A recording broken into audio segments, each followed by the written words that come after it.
السلام علیکم ورحمۃ اللہ وبرکاتہ۔ اوریہ مقبول جان صاحب کے لکھے ہوئے آج کے کالم فتح قسطنطنیہ، زوال قسطنطنیہ، فتح قسطنطنیہ۔ یاد رکھیے آرٹیکل وائس چینل کا مقصد الخاتم پبلک سکول میں پڑھنے والے یتیم، غریب اور مسکین بچوں کی تعلیمی کفالت کرنا ہے۔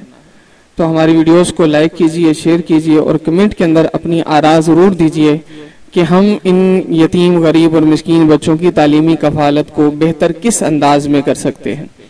آئیے آج کے کالم کا آغاز کرتے ہیں۔ اوریہ مقبول جان صاحب لکھتے ہیں، استنبول جو پوری دنیا میں 1923 تک قسطنطنیہ کہلاتا تھا، وہ نام جو سید الانبیاء صلی اللہ علیہ وسلم کی زبان مبارک سے بشارتوں والی احادیث میں ادا ہوا، کمال اتاترک اور اس کے سیکولر حواریوں کو اس نام سے اس قدر نفرت تھی کہ خلافت عثمانیہ کے خاتمے کے بعد فوراً ہی اس کا نام یونانی زبان میں مستعمل نام استنبول رکھ دیا، جو دراصل ایک یونانی محاورے استنبولی سے مختص ہے، جس کا مطلب ہے شہر کے وسط یا شہر کی جانب۔ یہ شہر مسیحی یورپ کے اتحاد کی آخری علامت، بعض نیتنی حکومت کا مرکز تھا، جسے پورے یورپ میں کہا جاتا تھا۔ اسے رومی سلطنت کے بادشاہ کانسٹینٹین نے 11 مئی 323 عیسوی میں مشرقی دارالحکومت کے طور پر منتخب کیا۔ اسے شروع میں مشرقی روم بھی کہا جاتا رہا، لیکن پھر اس شہر کو کانسٹینٹین کے نام سے موسوم کر دیا گیا۔ 1423 عیسوی میں جب 21 سالہ سلطان محمد فاتح نے 23 دن کے محاصرے کے بعد 16 اپریل کو بادشاہ کانسٹینٹین دہم کو شکست دی، تو خلافت عثمانیہ کا مرکز بھی ایڈرین شہر سے یہاں منتقل کر دیا گیا۔ 470 سال یہ شہر امت مسلمہ کی مرکزیت کی علامت رہا، لیکن ان ٹھیک 470 سالوں میں پوری مغربی دنیا اس احساس سے کڑتی رہی کہ ان کا تہذیبی، سیاسی اور مذہبی مرکز نہ صرف ان سے چھن چکا ہے، بلکہ اب اس کے باسی عشق رسول صلی اللہ علیہ وسلم میں ڈوبے ہوئے مسلمان بھی ہیں، اور مسلم امہ کی مرکزیت کے علمبردار بھی۔ جس شہر کے باسیوں نے اپنا مرکز نگاہ میزبان رسول حضرت ابو ہریرہ، ابو ایوب انصاری رضی اللہ تعالیٰ عنہ کو بنا لیا ہو، اور ان کے مرکز کو سلطان ایوب کا مقام کہہ کر پکارا جاتا ہو، اب ایسے قسطنطنیہ پر دوبارہ قبضہ کرنا یورپ کے لیے ایک خواب تھا۔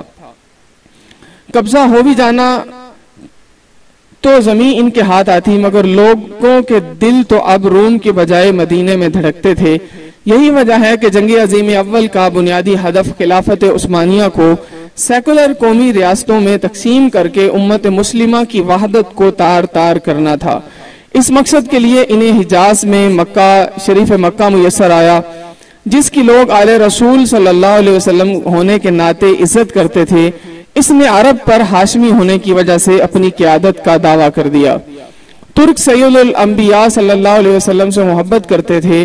انہوں نے ہاتھ باندھ کر عرض کیا، یہ سب تمہارا ہے، بس ہمیں اپنے آقا صلی اللہ علیہ وسلم کی تبرکات بخش دو۔ حجاز کا ترک گورنر وہ تبرکات ایک ٹرین پر اس احترام سے لے کر استنبول آیا کہ سارا راستہ انجن پر کھڑا پہرا دیتا رہا۔ آج استنبول کا سب سے بڑا سرمایہ توپ کاپی میں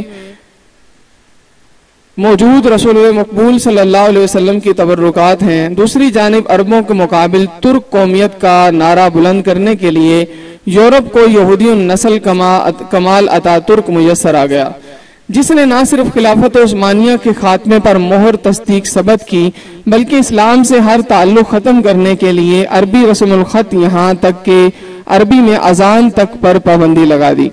کمال اتاترک کا ترکی یورپ کے رنگ میں رنگ کر ان کا حصہ بننے کی آرزو میں تڑپنے لگا۔ 100 سال کی محنت، جبہ و دستار کی جگہ پینٹ کوٹ، حجاب اور برقعے کی جگہ منی سکرٹ، قہوہ خانوں کی جگہ شراب خانے، اتنا کچھ بدلا، یہاں تک کہ مغرب کی وہ تمام غلاظت جو ان کے ساحلوں، نائٹ کلبوں اور فحش فلموں میں پائی جاتی تھیں، ترکی بھی اس غلاظت کے گڑھے میں ڈوب گیا۔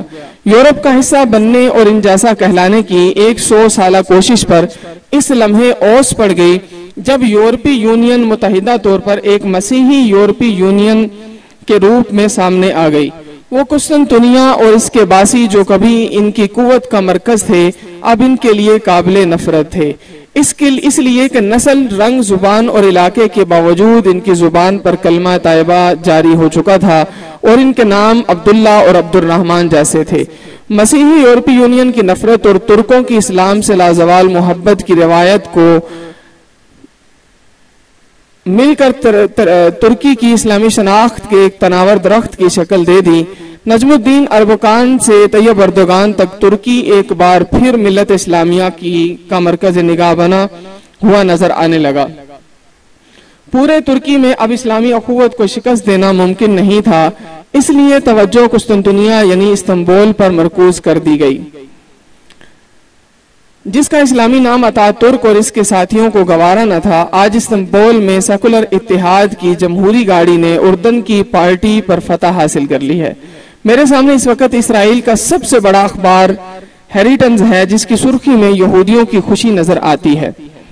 Erdogan just suffered a humiliating defeat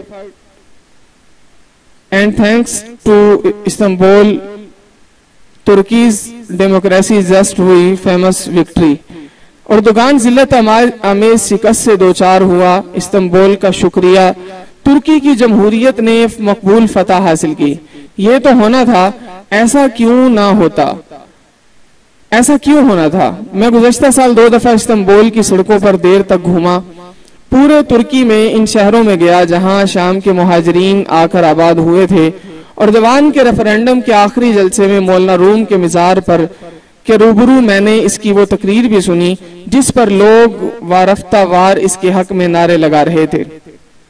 لیکن استنبول کی سڑکوں پر گھومتے حضرت ابو ایوب انصاری رضی اللہ تعالیٰ عنہ کے مزار پر حاضری دیتے، توپ کاپی میں آقا دو جہاں صلی اللہ علیہ وسلم کے تبرکات کی زیارت کرتے اور اس زیارت گاہ کی کھڑکیوں سے دوسری جانب مغرب، جسے رسول اکرم صلی اللہ علیہ وسلم نے اہل روم کہا ہے، کا نظارہ کرتے ہوئے میرے ذہن سے اس شہر کے بارے میں رسول اکرم صلی اللہ علیہ وسلم کی وہ احادیث بار بار ٹکراتی جو آپ صلی اللہ علیہ وسلم نے اس شہر کے آخر الزمان کے بارے میں فرمائی ہیں، اور میں سوچ میں پڑ جاتا تھا کہ دور فتن کی جو ترتیب اور ملحمت الکبریٰ کا جو نقشہ مخبر صادق صلی اللہ علیہ وسلم نے بتایا ہے، اس کے مطابق تو یہ شہر اب اس امت کے پاس کچھ دیر کا مہمان ہے۔ قسطنطنیہ یعنی استنبول، جس کی پہلی فتح کی بشارتیں یوں ہیں: میری امت کا پہلا لشکر جو کیسر کے شہر قسطنطنیہ پر چڑھائی کرے گا، ان کو بخش دیا جائے گا۔ بخاری شریف۔ عبداللہ ابن عمر نے اللہ کے رسول سے پوچھا کہ قسطنطنیہ اور روما میں کون سا شہر پہلے فتح ہوگا، تو آپ صلی اللہ علیہ وسلم نے فرمایا ہرکل کا علاقہ قسطنطنیہ پہلے فتح ہوگا۔ مسند احمد، مستدرک حاکم۔ یہ فتح سلطان محمد فاتح کی فتح کی صورت میں مسلمانوں کی قسمت میں آ چکی ہے، لیکن احادیث تو قسطنطنیہ کی ایک بار پھر فتح کی بشارت دیتی ہے۔ فرمایا ترک 2 مرتبہ خروج کریں گے، اور جب وہ دوسری مرتبہ خروج کریں گے تو اپنے گھوڑے دریائے فرات پر باندھ دیں گے، اس کے بعد ترک نہیں رہیں گے۔ کتاب الفتن۔ دوسری دفعہ قسطنطنیہ کی فتح کی ترتیب رسول اکرم صلی اللہ علیہ وسلم نے انتہائی وضاحت سے بتائی۔ حضرت معاذ رضی اللہ تعالیٰ عنہ بن جبل کہتے ہیں کہ رسول اللہ صلی اللہ علیہ وسلم نے فرمایا بیت المقدس کی آبادی، مدینہ کی بربادی ہوئی تو جنگ عظیم شروع ہو جائے گی۔ یہ مارکہ شروع ہوا تو پھر قسطنطنیہ فتح ہو جائے گا، اور جب قسطنطنیہ فتح ہوگا تو دجال کا خروج ہوگا۔ پھر آپ صلی اللہ علیہ وسلم نے اپنا ہاتھ حضرت معاذ رضی اللہ تعالیٰ عنہ بن جبل کی ران پر مارا اور فرمایا یہ ایسے ہی یقینی ہے جیسا تمہارا یہاں ہونا یا بیٹھنا یقینی ہے۔ سنن ابی داؤد۔